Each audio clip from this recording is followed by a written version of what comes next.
नमस्कार, स्वागत है आपका एनएनसी न्यूज़ में। मैं हूं नीरज जोशी। आप देख रहे हैं न्यूज़ नाइट। अब खबरें विस्तार से। उत्तर प्रदेश के जौनपुर में अखिल भारतीय विद्यार्थी परिषद के कार्यकर्ताओं ने जम्मू कश्मीर के बाढ़ पीड़ितों की सहायता के लिए चंदा एकत्रित किया। बच्चों के इस प्रयास को सभी ने सराहना करते हुए बढ़ चढ़कर आर्थिक सहयोग किया। आपको बता दें कि यह अभियान टीडी कॉलेज से शुरू होकर पूरे शहर भर में चलाया गया। एबीवीपी के कार्यकर्ताओं ने कहा कि हम लोग जौनपुर जनता का सहयोग लेकर बाढ़ पीड़ितों की सहायता के लिए धन भेजने का काम शुरू किया है।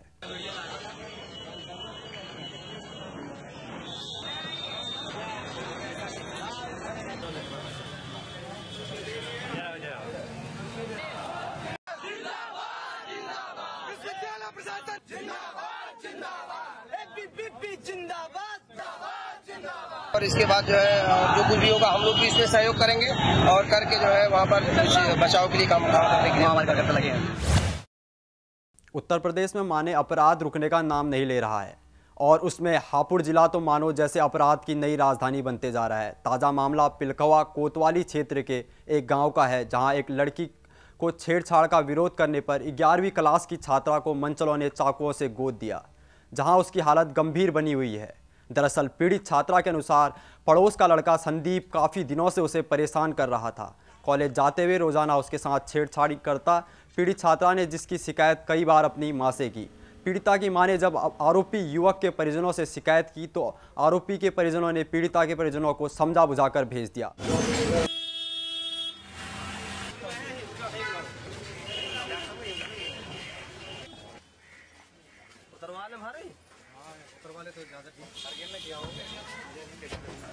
करता था। मैंने अपनी मम्मी से कहा, उसकी मम्मी उसके परिवार में क्या आई जाके, और मैं कॉलेज जाती थी वो तो पीछे आता था और बदतमीजी करता था। भैंस वगैरह का काम, भैंस रहती है मतलब उन्हें नहलाने के लिए गई थी। अंदर कमरे में पाइप रखा था। जैसे ही पाइप उठाने गई वो पीछे से आया, मुंह पकड़ा और चाकू से हमला कर दिया इनको। तो उसकी मम्मी ने बिना हमारे घर पर किसी को भी बताए खुद ही लेके दोनों इसे पहले तो पानी से नहला दिया ताकि किसी को इसके घाव न दिखे। वहाँ की रहने वाली एक छात्रा स्कूल जाती थी, उसको एक नवयुवक लड़का जिसका नाम संदीप है जी, ये इसको तंग करता था, छेड़खानी किया करता था। छेड़खानी से तंग आकर के जब उसने मना किया, विरोध किया जी, उस पर इसने चाकू से लड़की को बर्बाद किया जी। बच्ची घायल हो गई, उसका मुकदमा 307 में लिखा गया है जी। उसकी गिरफ्तारी का प्रयास किया जा रहा है और रात तक संभवतः गिरफ्तारी हो जाएगी। उत्तर प्रदेश के जिला कासगंज के कोतवाली सोरो क्षेत्र के गांव गंगागढ़ में 9 दिन पूर्व कौर में दफनाया गया एक व्यक्ति का शव बाहर निकालने का मामला सामने आया है। दरअसल गंगागढ़ गांव का रहने वाला 35 वर्षीय मुसीर अहमद अपने गांव से 3 साल पहले अपनी सब जमीन और जायदाद बेचकर जनपद एटा के कोतवाली मिरहच्ची के गोबरा गांव में जाकर अपनी पत्नी और सबाना बेगम के साथ अपने ससुराल में रहने लगा था। और इसी बीच मुसीर ने अपने साले मंजू को काम करने के लिए 3 लाख रुपये उधार दिए थे, लेकिन मंजू उसके पैसे वापस नहीं लौटा रहा था। बस इसी 3 लाख रुपए के लिए लेन देन को लेकर मुसीर अहमद की पत्नी और साले ने मिलकर मुसीर की गला दबाकर हत्या कर दी और शव को फांसी पर लटका दिया, जिससे कि मालूम पड़े कि मुसीर ने आत्महत्या की है। जब तक मुसीर की आत्महत्या की खबर उसके घर वालों को लगती, तब तक दोनों ने पुलिस से मिलकर मृतक को शव में दफना दिया। तो वहीं मृतक के परिजनों ने मुसीर की पत्नी और साले पर हत्या का आरोप लगाते हुए तहरीर दी कि शव को दोबारा कब्र से निकालकर उसका पोस्टमार्टम किया जाए और सही तरीके से जांच हो। पीड़िता की फरियाद पर डीएम ने एटा के एसडीएम और मिरहच्ची पुलिस को मामले में सही कार्रवाई करने के लिए शव का कब्र से निकलवाकर उसका पोस्टमार्टम कराकर दोषियों के खिलाफ कार्रवाई करने का आदेश दिया।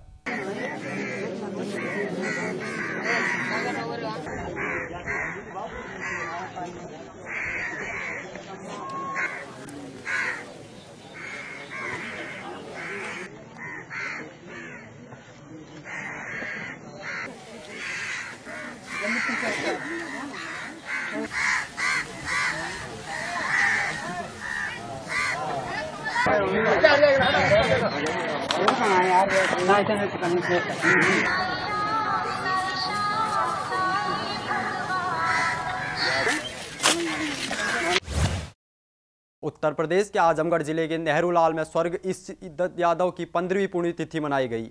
इस अवसर पर कई कैबिनेट मंत्रियों के साथ ही जनपद के विधायक मौजूद रहे। इस दौरान जहां लोगों ने उन्हें श्रद्धांजलि दी और उनके पद चिन्हों पर चलने का संकल्प लिया। आपको बता दें कि इस दौरान मुख्य वक्ता के रूप में उत्तर प्रदेश सरकार में कारागार मंत्री बलराम यादव व परिवहन मंत्री दुर्गा प्रसाद यादव रहे। इस अवसर पर जहां लोगों ने स्वर्गीय इज्जत यादव को श्रद्धांजलि दी, वहीं उनके पद चिन्हों पर चलने का संकल्प भी लिया। तो वहीं वक्ताओं ने कहा कि हम श्री यादव उन लोगों के मार्गदर्शक के साथ ही एक अच्छे नेता भी थे। पुराना है, उसको जोड़ सके, उसको आगे बढ़ सके, उनकी सच्चाई और त्रिमूर्ति की जो सलाह। आज मैं आदरणीय इज्जत यादव जी के मैं पुनः बहुत धन्यवाद। जय हिंद। बहुत बहुत धन्यवाद भाई वीरेंद्र सिंह जी। जैसा कि आप लोग जानते हैं, स्वर्गीय सांसद इज्जत यादव जी समाजवादी पार्टी के बहुत बड़े नेता थे और समाजवादी पार्टी के संस्थापक सदस्य थे।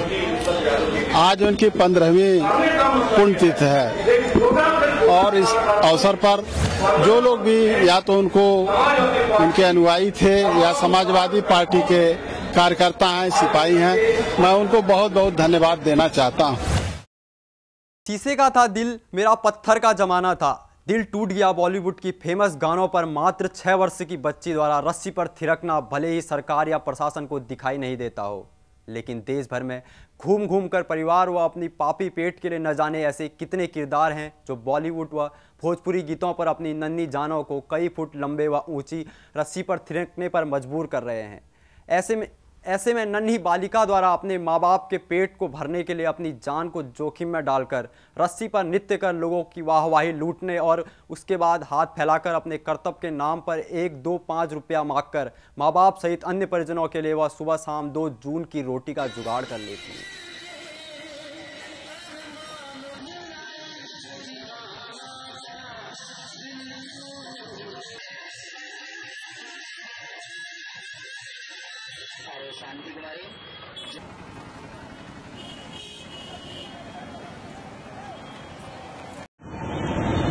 छत्तीसगढ़ से आप आए।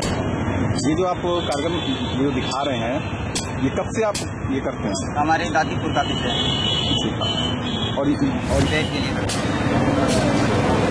हर जगह जाते हैं। हा? हर जगह जाते हैं लेके अपना, हर जगह गांव देहात बाजार सब में जाते हैं। फिलहाल इस बुलेटिन में इतना ही। देश विदेश की बड़ी खबरों के लिए देखते रहिए NNC न्यूज़। मुझे दीजिए इजाजत। नमस्कार।